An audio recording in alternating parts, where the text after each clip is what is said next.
but now he's competing in Legacy. I believe he also won. Didn't he win an IQ as well? That sure. Got the ball rolling. I guess that that did kind of uncork it. As it were. Yeah. So Brad, we saw him earlier on. He is playing Esper Deathblade. Now this is the deck that has really been picking up in popularity over the past, I'd say, month, 2 months. I think. Of course, Todd Anderson wins with it a couple weeks ago in Baltimore, and then the last week in Columbus. And it's doing pretty good work for a lot of the players here today. So Matthew Bevenour is on Ad Nauseam Tendrils, and he is going to get things started with a Ponder. Yeah, Brad, in discussing his decision to go for Esper Deathblade this week, he said, I watched Todd play it in Columbus, watched him win the whole tournament, and he was like, Todd was just making mistake after mistake. The deck seems so easy. Had to switch over, and lo and behold, here he is. Todd's dead, and Brad's making it look easy while Todd watches from the rail. Yeah. So, Ponder finishes resolving. Brad's going to play a Flooded Strand and crack it. And he may have the turn 2 Stoneforge Mystic. Seems likely. And there it is. Mystic going to fetch Batter Skull or Jite, and it looks like Jite is the choice here for Brad. Brad, a little unsure as to what his opponent's on. He checked to see if Stoneforge Mystic resolves. That implies he does not actually know that Matthew is playing a Storm or even a combo deck at this juncture. Although, generally in Legacy, most of the combo decks are the decks playing Ponder. But, there are some Stoneblade lists that run, like a Singleton Ponder, things like that. It's even shown up in Rug, etc. There's also bug variants of Delver, right, so he could be thinking that might be something going on here with the turn 1 Ponder, but we'll see how much more information Matthew gives away this turn. Looks like he's going to cast something here. It's going to be a Brainstorm, so 2 library manipulation spells may be giving a little more information to Brad here, and most aggressive decks don't tend to be trying to sculpt their hand this much early, even decks like Bug Delver. Yeah, it's tough to know exactly what's going through Brad's head here, but he'll certainly need to put the picture together quickly, especially in order to maximize his own brainstorms and the like. So a Bloodstained Mire comes down for Matthew, and he's going to crack that immediately. Fetches up a second copy of Underground Sea.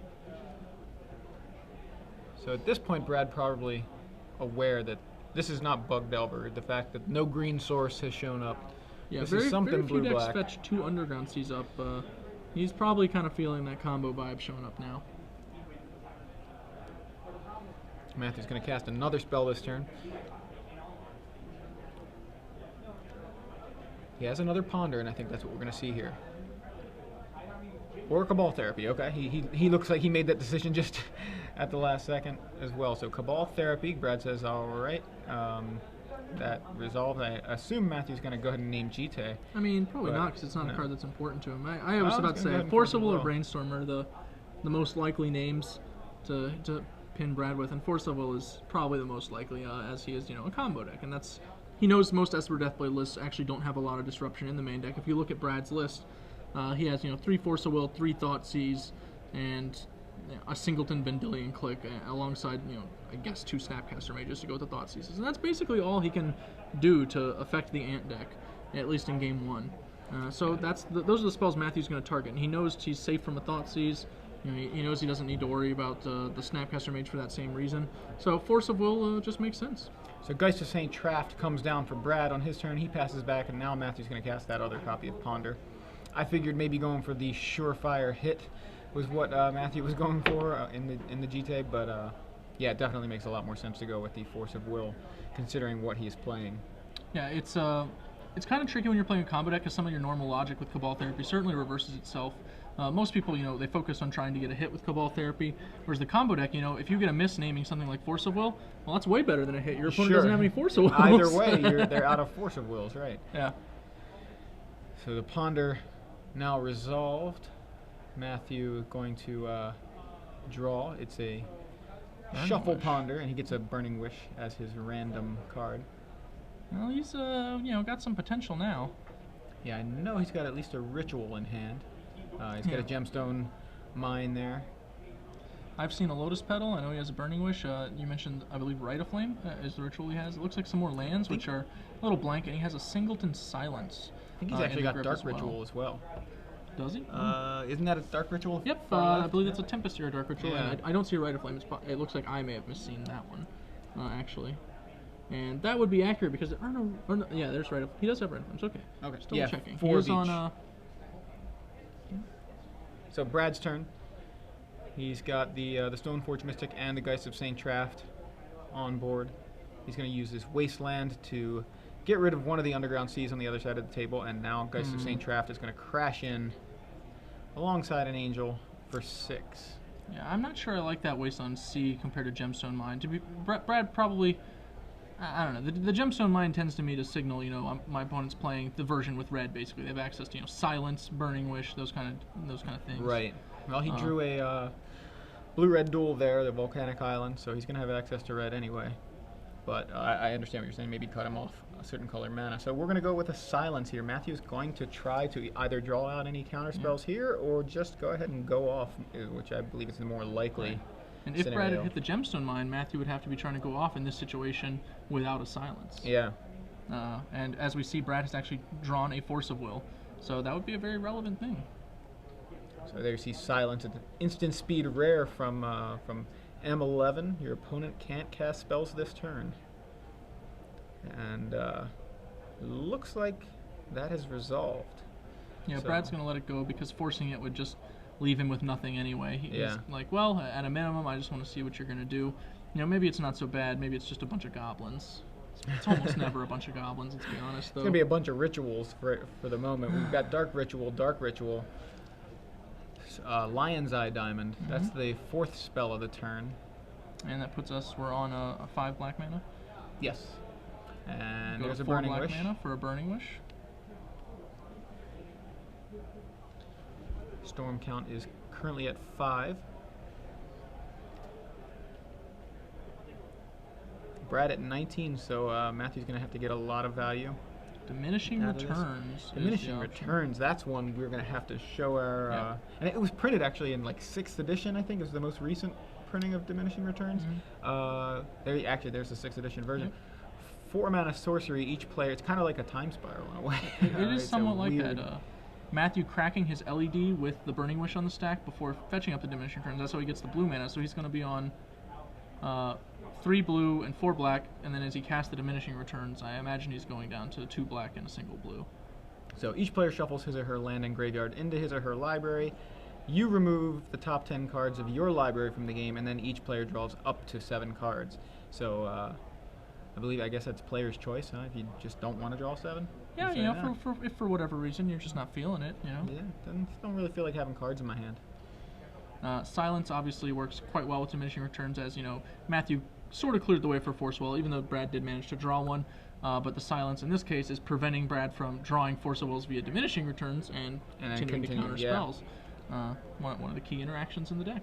One thing Brad was able to do, although I don't know how relevant it's going to be, was to vial in that Batterskull. And, despite not being able to cast spells, that does not apply to the Stoneforge Mystic activated ability of putting a Batterskull into play, or putting a piece of equipment into play.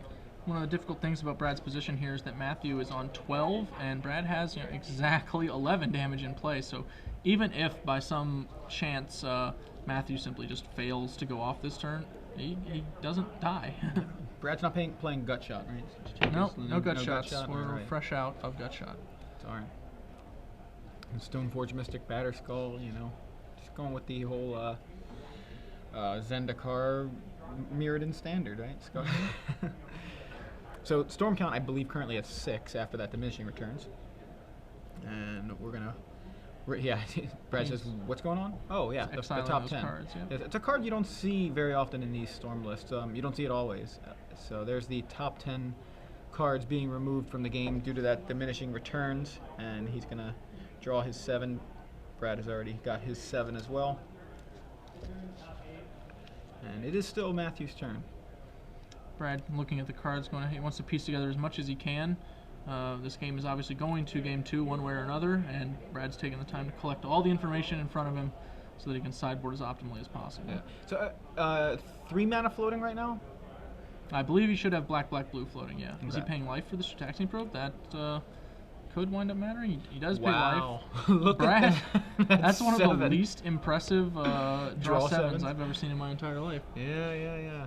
That said, the 2 life for Brad would probably discard his entire hand if his opponent would take 2 damage, because that's the only way Brad can reasonably win this game, is his opponent taking some damage and then failing to kill him. So probe and then another ritual, going to bring the storm count to 8. Another LED, that's 9. Mm-hmm. So we believe he's on 5 mana and at 10. We're not sure about the life total confirmation yet, though. There's the LED Goes cracking to 3 mana, cracks it, goes back up to 6 mana. Infernal Tutor. Yeah, and that should be the 10th. Yeah, that should do the trick, as they say. Find the Tendrils of Agony, and the storm count will be 11, which will do 22. That sounds right to me. I'll confess I didn't count the spells. Yeah, I was counting the spells and not focusing as much on the mana. Oh, then it worked out perfectly for us. We'll just keep doing that for this match. I'll cover the storm count, you cover the mana count, and that way we'll have it. At least from our perspective, we'll get it all right.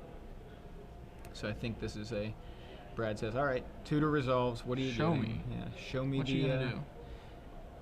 Okay, so we're gonna go 4 mana. We're gonna go with a storm count of 12 then. So that is actually the 11th, and the spell that he searches for should be 12, and there it is, the Tendrils of Agony. Brad untaps and scoops him up. Yep. So Ad Nauseam Tendrils does what it's supposed to do, performs as expected, and clearing the Force of Will early and then a silence is going to take game 1 for Matthew Bevenour with his Storm deck versus Brad Nelson and Esper Deathblade. That game did wind up, it looks like, hinging on that Wasteland decision as well. As, it did let Matthew go off with the silence. Otherwise, he would have had to either wait a turn to try and draw another source, or perhaps engineer some more convoluted line using his LED. But instead, he was able to go off in almost elementary fashion. Just like, just a walk in the park, do this one. Right. Play that silence, and it's just like, well, I guess everything resolves. So let's shift over to the sideboards, Brad. Obviously, a lot of dead cards in the main deck of Esper Deathblade. He's going to go ahead and be tossing out things like Swords to Plowshares, and I assume Abrupt Decay, even though you can use it to slightly disrupt LEDs. It's kind of mediocre in that role. Umezawa's Jitte, obviously not really where you want to be if you're squiring on turn 2. He'll be bringing in his 4th Force of Will, his 4th Thoughtseize, 2 Meddling Mages, 2 Fluster Storms, and he has the option to bring in Nihil Spellbombs and Notion Thief. Those are the interesting cards I'm not sure that he would bring in. I don't think that the Nihil Spellbombs are really worth it, but it's easy to be deceived. Many versions of Storm run Past in Flames, and I don't know how familiar Brad is with these matchups, so he might think, I should bring this into Hedge. This deck, I believe, only boards 1, right? Yeah, just 1 in the board. Looking at Matthew's sideboard, got a lot of 1-ofs as tutor targets, so generally not going to be bringing any of those in, but of the cards that are likely to actually be treated as sideboard cards, he's got 2 additional Cabal Therapies, which I imagine come in here definitely to deal with those sideboards. He's also got 2 copies of Xantid Swarm, which generally is for a similar sort of deal of these kinds of matchups. He's got a couple of Abrupt Decays, but since Brad is not playing, I imagine those Abrupt Decays are more for Counterbalance Top. So I don't think he necessarily wants those things like here. Chalice, Counterbalance Top, or even little hate bears like Gaddock, Teague, and Thalia. Sure. Those are the typical Abrupt Decay targets. Nothing Brad has is so threatening. So in this matchup, it's mostly going to be Brad leaning on his Disruption and trying to present a quick clock back by Geist, and Matthew just trying to weather the storm, so to speak. Yeah. And bring in the storm, really. I think it's a matter of Matthew picking apart Brad's Disruption with cards like Cabal Therapy and Xantid Swarm. You saw the 1 of Cabal Therapy main deck there for Matthew doing some work in game 1. He's going to go up to 3 here. He's also got 2 copies of Duress and 4 copies of Gitaxian Probe to kind of see what's up. And that's what he's got as far as targeted discard, or at least information gatherers. Gitaxian Probe, obviously not a discard spell, but able to kind of see if the way is clear. Yep. It is possible he'll wind up leaving one of the discard spells in the sideboard just to be able to Burning Wish for it. Sideboarded games tend to progress a little more slowly, than Game 1, as both players' decks are more suited to the fight, and you're trying to get to a more perfect position. In Game 1, a lot of the times you just gotta kind of jam and hope they don't have it, as we saw there, basically. But in Games 2 and 3, you really want as many of your options open as possible. So it wouldn't surprise me if that was a play that Matthew decided to keep available to himself. As for which discard spell he leaves, that's an option. Yeah. Considering all the Jataxian Probes in the main deck, I kind of feel like I want to switch a Duress to the board, keep all the Cabal Therapies in the main, something like that. Yeah. But I could be wrong. I'll take whatever Matthew does as probably what you want to do. He's played the deck well so far. I just wanted to point out I really like the way he's actually written out his deck list. He's got everything kind of written in a certain category where he's got, Dark Ritual, Rite of Flame, Lion's Eye Diamond, Lotus Petal, Chrome Mox, all these mana producers all kind of listed consecutively. Then he's got his Ponders, his Brainstorms, and then Gitaxian Probe. And then he's got his, his ways to clear the way. He's got Silence, Duress, Cabal Therapy. And then he's got his tutors, Burning Wish, Infernal Tutor. And then he's got Ad Nauseam as a one-of by itself at the bottom. And, I think it's just nice to see somebody write out the list very organized. You can kind of see. Yeah, he even presented the ones and the creatures. Kudos to him. Yeah, he did, actually. Yeah, so it's not precisely correct, but we'll let it go. So we've got a game happening now. We've got a Thoughtseize from Brad Nelson. Turn 1, going to show us a Silence, a Brainstorm, a Dark Ritual, a Rite of Flame, and a Duress. What do you think he takes, Joey? Yeah, I think maybe I want to. It's weird. It's like I kind of want to take the Duress to protect any other discard stuff, but I also take that Brainstorm to just keep him from. Yeah, there's the Brainstorm. Yep, I agree with the Brainstorm choice from Brad. That hand doesn't actually do anything yet, and Brainstorm is one of the ways Matthew was planning to change that. So Brad, go ahead and gets rid of that. And really, when you're fighting against a Storm deck, your primary goal is going to be to just add turns to their clock, because your deck already takes X turns to win. Like Brad's not winning games before like turn 5, generally speaking.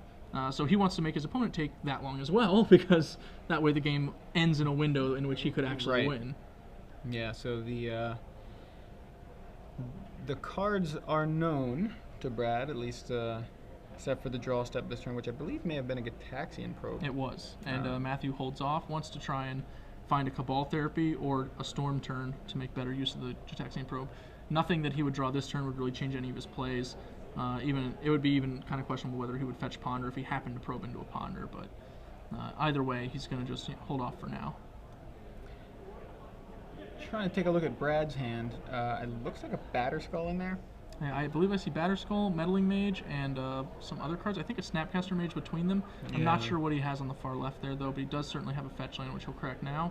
I believe he was mostly considering what he should name with that Meddling Mage. He has the advantage of a Thoughtseize, so he can certainly slow down his opponent's options. And there you see Chris Pikula. Meddling Mage. Not the first time he's been on camera this weekend. The first time he's been on camera repping the Azorius Guild, though. And we're going to find out what exactly was named off of that mage. There you see Meddling Mage, the original Meddling Mage, printed in Plane Shift way back in, 2001? Name's Burning Wish. So not a card that we saw in Matthew's opening grip, but an integral card to the test strategy. So Brad decides to go ahead and knock that one out. And that's a pretty good name. It's about on par with Infernal Tutor, except he knows from looking at Matthew's hand that there is no Lion's Eye Diamond, which is the card that really powers up Infernal Tutor. So it's a slightly better call, I think, the Burning Wish, because it also lets Matt set up turns, as we discussed. The game's going to go a little longer. He might want access to some of his wish board. So Brad decides to use Meddling Mage and keep that out of the picture. Yeah, that's going to be something that Matthew's going to have trouble dealing with, that Meddling Mage, unless he brought in those Abrupt Decays or even Chain of Vapor. But other than that, I don't think he's got much to deal with it. So you see Snapcaster, you see Batterskull, and what are those two in the middle? Deathrite Shaman and a Fetch Land, I believe, in the middle. A Scalding Tarn, I assume. I'm not 100% sure. Tar Pit. Okay, not a Fetch Land. But that's a reasonable clock. I imagine he'll go Tar Pit and flash in Snapcaster Mage for the beats, or perhaps he'll just play the Deathrite Shaman and plan to go Snapcaster Mage Thoughtseize. Depends maybe on what Matthew does here. If he draws another land, he would certainly, almost certainly, Snapcaster Mage Thoughtseize this turn. Gonna swing in with Meddling Mage. It's an attack for 2. We see the Tar Pit and the Deathrite Shaman. So that implies we're going to use our Snapcaster Mage 4 Thoughtseize on the next turn. Brad's draw for this turn was Flusterstorm, which is actually an excellent defensive weapon against Storm.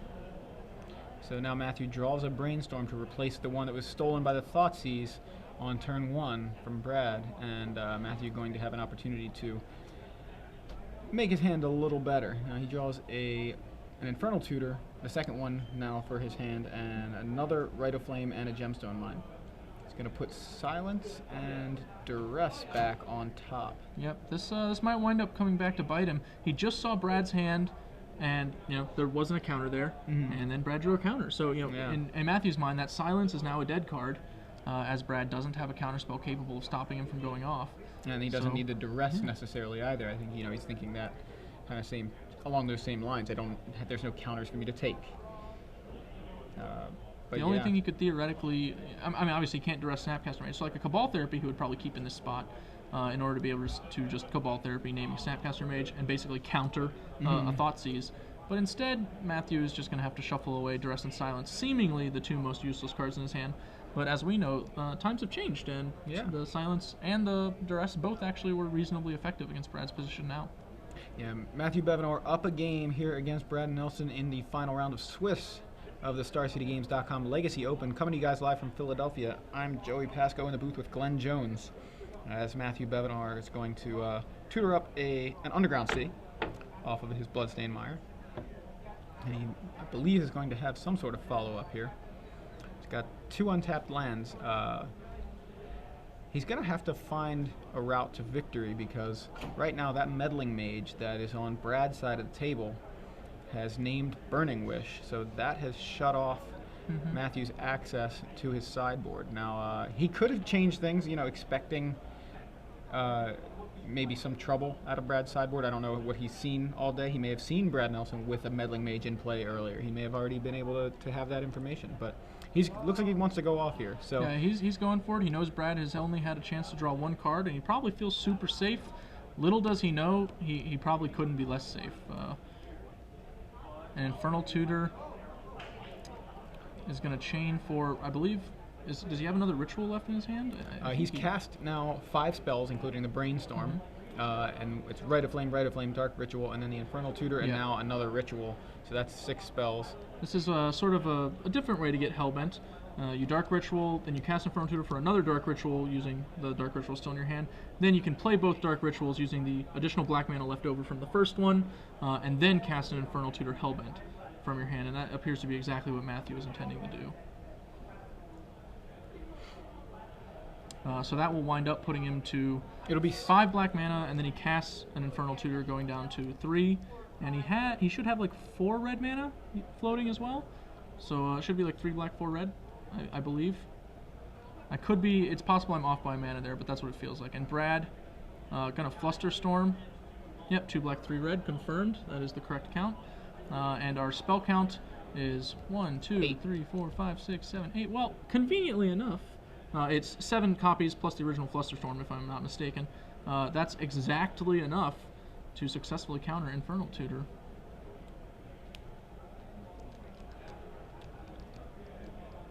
It was Brainstorm, Rite, Ritual, Tutor, Ritual, Tutor. That's 8, right? Oh, 8 plus, 8 plus the Flusterstorm. So he even had an extra one to spare. Yeah. And obviously Snapcaster into Thoughtseize is not really that relevant anymore. Matthew is Hellbent. Yes. And Brad takes a commanding lead. He drops a Deathrite Shaman, and his clock has suddenly increased. I imagine he'll just play Snapcaster Mage from his grip as a 2/1 during the end step here, or he can drain 2 with Deathrite Shaman. Those are his options. I think I like the drain a little bit better. It's going to do 2 immediately. Well, he's not going to do either one. I think that he did remove Infernal Tutor. He just shortcut without tapping the land. Yep. Okay. Meddling Mage going to swing in for 2. Yeah, I like holding back the Snapcaster just in case. Snapcaster Flusterstorm. Yeah, I'm not sure if it actually changed the clock or not. It would have dealt the same damage so far, and then he'd be knocking him to 5. So yeah, it looks like it would be basically the same. So in that case, no real sense into going ahead and playing the Snapcaster Mage because holding is functionally identical. And he appears to, so he's activating both Deathrite Shamans, swinging in with Meddling Mage, and I think we're going to go to game 3 here. Brad Nelson evens it up versus Matt Bevenour. A timely Flusterstorm following his opponent's Gitaxian Probe. If that's what it takes to win Player of the Year, I think I understand. I understand why I'm never going to win it. So as Brad Nelson quickly you see shuffles Matthew, away from the booth. Matthew can just, I can't believe he had that Flusterstorm. She's like rereading the sheet where he wrote down the cards, I'm sure, like thinking over, like, man, that was so awful. Just draw the Flusterstorm, you know? You can't discard off the top of their deck. I mean, you can Fate Seal. Maybe he should be playing Jace, the Mind Sculptor. He can check the top of the library, too, you know? Yeah, so when he brainstormed into that second Infernal Tutor, correct? I think so, yeah. Yeah, so he actually had the option of losing one Storm for his combo, but keeping the Duress. Right. And that way, he just casts Duress off of one of those Dark Rituals, and he can peel a potentially drawn Flusterstorm. So it's possible that that was a better line. I'm not a Storm Master. Right. I would never claim such, but that's the only thing I really see that he could have potentially done differently. And it's a little bit more of a conservative line. Certainly drains for less, or if something goes wrong, you're getting less of your life back, or less goblins, or what have you. Right. But it is probably the safest option he has, even though he had just looked at the hand and didn't see anything threatening. Yeah, it's a tough deck to play, again, because of the nature of the way the game is played.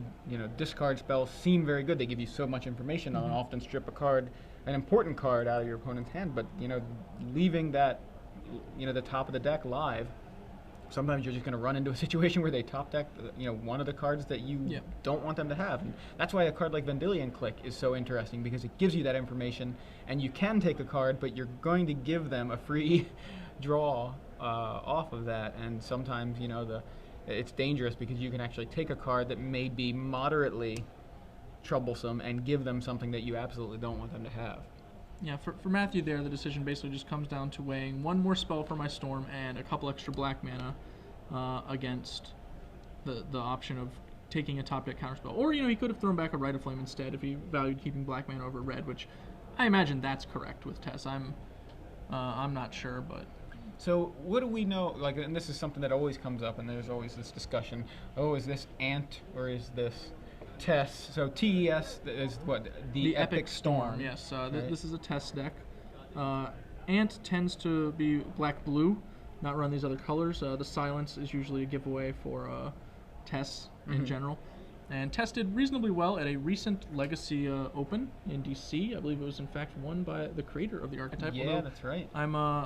I believe it was Brian Elliott? No, not Elliott. That's the Hive Mind guy from Seattle. Bryant Cook, that's correct. Yeah. So there you go. We see Tess, again, doing reasonably well at a Legacy Open on the East Coast. These East Coast kids tend to like their Storm, in my experience. You see a little more Storm on the East Coast than you do on the West Coast. I agree. I think, especially the Northeast, you've got the, I think it's a control and combo-oriented regional metagame, and I think I mentioned that yesterday. Northeast is very... very big on the control decks and the combo decks. So, but generally, there's a lot of overlap between these decks. Like as far as you mentioned, the colors. I mean, you saw Game 1, the win condition being Tendrils of Agony. You have the same ad nauseum and Tendrils in the list. So it seems like, I think to a lot of players, you look and you're trying to, why are these even different decks? They're just both Storm decks that win with Tendrils of Agony in most cases, or other Storm cards. I tend to discuss them lumped together as Storm. Right. That's the name usually for. Generally, when people are of more specific Legacy lineage discussing Storm, they're referring to ad nauseum Tendrils or Ant. Those two names, in my experience, seem synonymous within the community. But I agree that Storm is perhaps just a more reasonable name to lump these decks underneath. They're doing pretty much the same thing with almost all the same cards. Yeah, there's certainly a core of 30 to 40 cards that are about the same. Or functionally the same. Right. Yeah, you've seen different kinds of rituals that may be used, or but essentially, I'm going to. The primary difference is really in how they sideboard, because obviously, Tess has to dedicate slots to Burning Wish. It has this whole engine. Right. So it probably plays a little bit more robust in Game 1s, whereas Ant has access to actual sideboard options, frequently can splash green for things like Abrupt Decay and Carpet of Flowers, which have become pretty common. Right. All right, so we look like we've got keeps on both sides of the table. And Matthew's going to lead us off with a Scalding Tarn. And a pass. Brad has a Marsh Flats and potentially a turn 1 discard spell. Yeah, those are the spells he wants to keep, but it looks like he has Deathrite Shaman. The bottom of his deck looks stacked. 3 Forces of Intellium Click. He's going to shuffle those up. Yeah. Happy to get that shuffle effect. So Deathrite Shaman from Brad Nelson, the first spell of the game. And I believe the Mighty Midnight Duelist. The Mighty what? Midnight Duelist. I don't know that reference. Midnight Duelist, a 1/2 for 1 from Avacyn Restored. Oh, that's funny. Yeah. Deathrite Shaman is card. heir to the Midnight Duelist throne. It's a limited card, isn't it? Or crown. That's why. And ban, there we go. Midnight Duelist. It's Admittedly, funny, strictly superior to Deathrite Shaman in certain matchups. Pro vampires. Yeah, you know? primarily. It's like I didn't even remember the card name until you put that up. I recognized the artwork. I couldn't have told you the name of it. If you obscured the name, no idea. On these long car rides to various SCG tournaments, you come up with a variety of funny ways to describe the cards that people play. Midnight Duelist is among them. So there you see a City of Brass from Matthew to cast a Brainstorm. City of Brass recently reprinted in Modern Masters with updated artwork. If you look, you see that he has just drawn a Ponder, but he actually had one before. He has also brought in Abrupt Decay. And notice, he didn't play that turn 1 Ponder when he led on Fetch Land. That implies, he had the Brainstorm. He's decided to hold it, wanted to get full value. And yeah, I like that choice. It's conservative, but you want to kind of preserve your cantrips, especially in matchups where you're facing against like Thoughtseize. If you spend turn 1 pondering, you can maybe keep a card in the top 2 that's good, but a lot of the time you'll just be drawing the good card, assuming especially if there's 2 of them among the 3. Yeah. And your opponent can punish you with a Thoughtseize or a Duress or what have you. Exactly. And instead, this way, you slow roll. Like I said, we've discussed how these games are going to go a little bit slower. He's not necessarily just going to turn 2 every time. He actually has to expect that Brad will have some kind of resistance and play to that. In game 1, it's a very different story. He can just mostly try and turn 2 as much as he wants, or turn 3. How many copies of Meddling Mage in Brad's board? Just 2? Dose. Okay, so Matthew clearly respecting the Meddling Mage here with that Abrupt Decay, I think, that he brought in. Seems likely, and honestly, he probably just has some cards that aren't especially that valuable. So he's going to Duress here, and we're going to see Brad's hand. We've got Misty Rainforest, Stoneforge Mystic. Is that Wasteland? Another Deathrite Shaman, a Flooded Strand, and a Snapcaster Mage? Does that look right to you? Yeah, this looks like a loose keep for Brad. He's really relying pretty heavily on that Wasteland to slow Matthew down, or the threat of counter magic to keep Matthew from trying to go off. And now that Matthew has played a Duress, that jigs up. Brad can no longer make him fear counter magic. He's just going to have to waste him and hope that he perhaps peels again, which he has failed to do. So a Lion's Eye Diamond from Matthew and passes back to Brad. Brad has that Wasteland at the ready. He's going to go ahead and use it on the City of Brass. And see, Brad learned from his game 1 lesson. Yeah. He destroyed the Underground Sea instead of a Gemstone Mine there. Here he destroys the City of Brass instead of the Underground Sea, preventing his opponent from having access to these Silence or Rite of Flames or what have you that actually got him the first time around. And then he plays Stoneforge Mystic, try and get a clock going.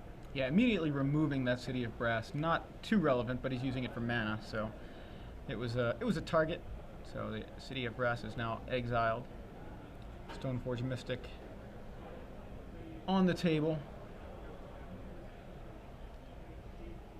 It looks like Matthew's going to probably... I'd call him a favorite at this point in the game. He has his LED resolved. He went ahead and played it while he knew Brad didn't have counter magic. Didn't want to walk into a situation like last game. And he has a hand filled to the gills with spells. Yeah, you can see he's got Rite of Flame, he's got Ad Nauseam, he's got Cabal Therapy, he's got Ponder, which he's going to cast here. And he draws into Silence, Dark Ritual, and another LED. That's I'm going to go ahead and call that one a keep. I think we're going to leave that Ponder. Not going to shuffle with that Ponder. I imagine his options are, draw the LED and play it immediately, or draw the LED and not play it immediately, and keep the Ritual on top either way. I'm pretty sure that's what he does. And he does draw the LED. He's going to play a Bloodstained Mire. Probably not playing the LED is my guess. Or does he? Looks like he's thinking about it. I think I like holding it. Yeah. He's already got 1 in play. So he's guaranteed himself access to 1 LED. 2 is usually just gravy, really. And it would expose him to random things Brad could have, like Maelstrom Pulsar Detention Sphere to just suddenly be really awkward. Yeah. And he doesn't really have any need to do that. Also, it's just highly unlikely. Another card for the Storm Count. Sure. Free addition to that Storm Count, which can actually be relevant. depending on the situation. So Brad's turn now, with a Deathrite Shaman and a Stoneforge Mystic in play. He's going to play and crack a Misty Rainforest to find a Tundra. Mm-hmm. I think you can really feel the pressure from Brad's side of the table here. He knows that he is in a tight spot and that he could very easily die on the next turn. So he's just going to present this Geist, attack for 1, make as much of a clock as he can. He's really hoping Matthew just bricks for 1 more turn and that he then draws a piece of disruption. That's all he can actually hope for. He was talking there for a moment. I'm sure it was something to the amount of like, please don't kill me. Right. So on Matthew's turn, after getting hit by a Squire, the Stoneforge Mystic. Team 1-2. That's what we should change the name of Esper Deathblade to. Yeah, I like That's it. a way better name. Team Midnight Duelist. Midnight Duelist, pretty much a strict upgrade to Squire, sadly. It's not even vulnerable to Spell Snare. I don't know what they were thinking with that kind of power creep. Rite of Flame from Matthew. First spell of the turn. I'm going to see Dark Ritual. Yeah, it's 2 red, 3 black. Sure. Brad's, F6'd functionally here. We know that. Matthew doesn't necessarily. Well, he didn't have the Geist when he got duressed, so Matthew probably feels very safe. Yeah. And ad nauseum cracking the LEDs in reply. I imagine like 1 for black for sure at a minimum. Maybe he keeps the other one. Maybe he cracks it for another color. So he's cast now Ritual, LED, ad nauseum. Mm-hmm. It's 4. And he does. It looks like he is keeping the 1 LED. All right, so he's just on 3 black mana probably. All right, ad nauseum finds Abrupt Decay. It's either 3 black or 3 red. To be fair, it's possible. He's holding for a Burning Wish. It is 3 black. We've got that confirmed. All right, so this looks grim for Bradley. That's a lot of spells. They're all cheap. They're all good. Yeah, tons of rituals, library manipulation. He's got a duress in there. He's got a Gataxian Probe in there. That'll do it. He's got a Burning Wish.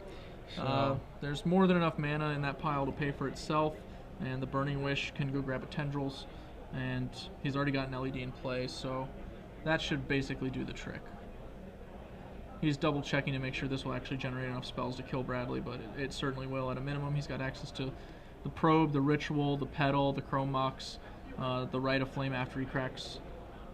Or actually, I guess he can't crack the LED, so he'll have to Petal for red, but that still works. Yeah, he's with Brad having 0 disruption. I think it's pretty safe to say that Matthew's got this. Yep. 3 black floating right now. He does go ahead and double check the math to make sure that it is the correct storm count, which is a wise thing to do just as a general rule. And there's a storm count of 5, a Gataxian Probe. It's going to show him, just to be sure, nothing there that is going to be relevant this particular turn. And that's as good as a silence. Had he not played a land? I thought he started the turn perhaps by fetching. I can't recall. He did start by fetching, but it was a land he had in play. Yep, okay. It was a Bloodstained Mire. So there's a storm count of 6, and now 7, the Petal, and then the Rite of Flame. Well, in that case, this is all over except for the cooking. And I think he's about to get the cooking going. He's going to cast Chrome Mox. He's actually going to go to exile or imprint the Brainstorm, so he's got blue mana there. He's going to cast a Dark Ritual. We've got a storm count of 9.